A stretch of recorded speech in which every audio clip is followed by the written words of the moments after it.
მტკიცე ყოს ღმერთმან შეუცვალებელად. ეს არის თამარ მეფის ხელრთვა და მეორე დავით სოსლანის მე მეფესა დავითსაცა დამიმტკიცებია მტკიციანებით და ღვთისაითა. იუსტიციის სამინისტროს ეროვნულ არქივში დაცული ეს უნიკალური დოკუმენტი აქ ერთადერთია, რომელიც წმინდა კეთილმსახური მეფე თამარის ხელრთვას ინახავს. 1202 წელს ანტონ ჭყონდიდელ მთავარეპისკოპოსის თხოვნით წმინდა მეფემ წყაროს სათავეში მოსახლე ქოსაისძენის შიომღვიმის მონასტერში წყლის მკაზმავებად დაადგინა და ყოველგვარი გადასახადიდან გაათავისუფლა. საბუთი მაშინ მწიგნობარ იაკობ იძრელის ძეს გადაუწერია. სიგელს კი თამარ მეფე დავით სოსლანი ანტონ ჭყონდიდელი და ქართლის მთავარეპისკოპოსი ამტკიცებენ. დოკუმენტის დედანი დაკარგულია, ჩვენამდე სიგელმა მხოლოდ კალკაზე გადაღებული დედნის პალეოგრაფიული პირის სახით მოაღწია. აი ეს გახლავთ მეორე სიგელი, რომელიც ქოსაისძენი ყმები წყლის მკაზმავებად, ეს ნიშნავს წყლის მომვლელებას, სათავის მომვლელებად. საიდანაც არხი იყო გაყვანილი. საბუთის პალეოგრაფიული პირის მრავალი დაზიანების გამო სიგელი არქივის სამკითხველო დარბაზში აქამდე არ გაიცემოდა.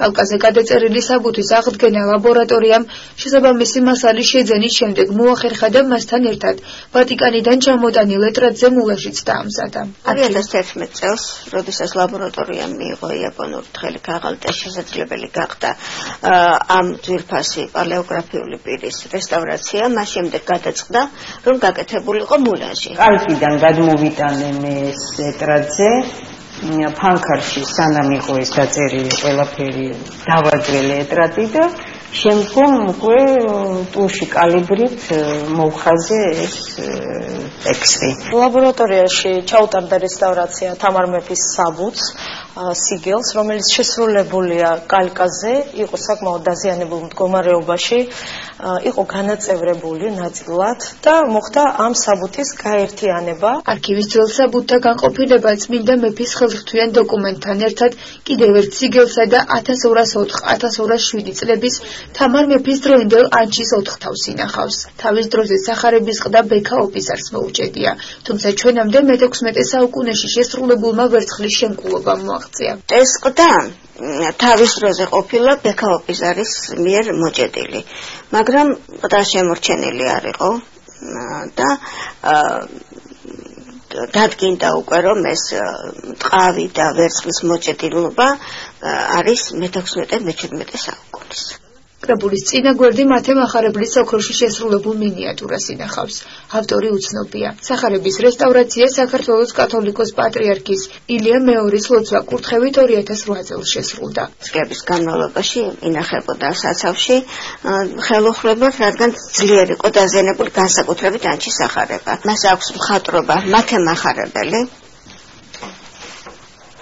რომელიც ძალიანად დაფერილია ოქროთი, კი დიახ, და მხატვრობა ვისე არ ვიცით, რა თქმა უნდა, როგორც მოაღწია ჩვენამდე, ოქროს აინახეთ დაკარგულია და სახე შერჩენილი აქვს, მაგრამ აი განსაცმელი არ აქვს ერთი. მაგრამ როგორც არის ეს ასევე დარჩება, აღარაფერი აღარ მოვა ამას და აი პურცლებიც შევსებულია და გამაგრებულია, გაწმენდილია. სოფელ ჭორვილას შემოსავლის ნაწილის შეწირულების წიგნი თამარ მეფისა გელათისადმი. ეს არის მესამე დოკუმენტი, რომელსაც ეროვნული არქივი თაობებს უნახავს. ეტრატზე შესრულებული 1187 წლის სიგელი 1909 წელს ისტორიკოსმა სარგის კაკაბაძემ გადაწერა. ის ნაწილი კი, სადაც მეფის ხელრთვა იყო განთავსებული, დაკარგულია. თამარ მეფემ რომ ნახა რომ გელათის მონასტერში იყო 12 მწირი, რომელსაც არ ჰქონდა არანაირი სარჩო, მას დაუნიშნა სოფელ ჭორვილას შემოსავლის ნაწილი და სამუდამო გაუჩინა ეს, რომ ისინი აღარ იქნებოდნენ სხვისი ხელის შემყურები და მათ ექნებოდათ საკუთარი შემოსავალი. თითოეული დოკუმენტი, რომელიც წმინდა კეთილმსახური მეფე თამარის სახელს უკავშირდება, არქივში უკვე რესტავრირებულია და როგორც თანამშრომლები ამბობენ, ის კიდევ მრავალ წელს გაუძლებს.